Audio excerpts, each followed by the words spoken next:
this lesson, the focus will be on action modes.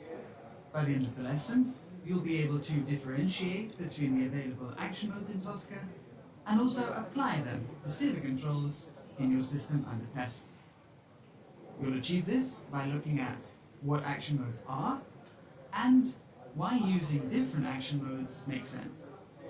We'll also look at where within Tosca you can apply these action modes and how you can use them to steer test step values.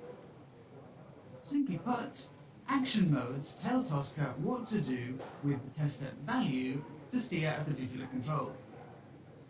This means that you can select them within the test case section in the column Action Mode. Let's see what this looks like in Tosca. In the column Action Mode, you can select from the action modes Input, Insert, Verify, Buffer, Wait On, Select, and Constraint.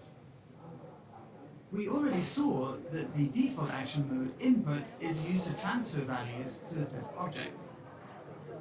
In this lesson, we'll focus on the action modes Select, Verify, and Wait On.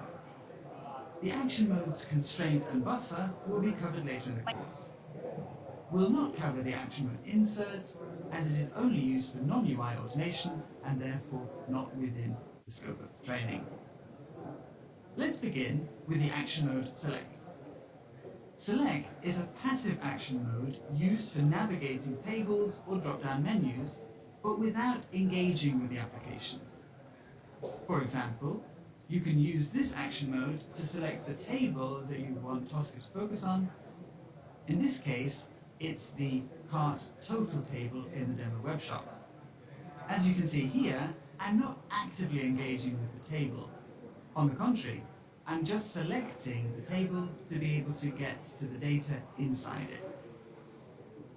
By comparison, if you were to actively input or retrieve data from the table or the application, you must use the action mode Input and not Select.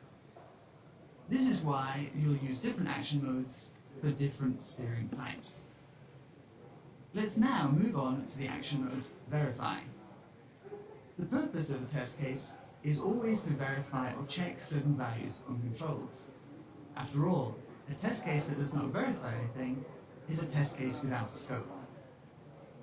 For example, it might be important to verify that a particular shipping method you chose for a product you had ordered adds the correct amount to your total. You can see here, choosing the shipping method ground changes my total. In another example in this test case, I want to verify that the message stating that the order was successful is visible and appears in the status bar. Whenever you come to the point in your test case to perform these checks, you can use the action mode Verify. Let's now focus on the action mode Wait On. You select Wait On when you want to perform a dynamic wait for a control property to reach a specified state.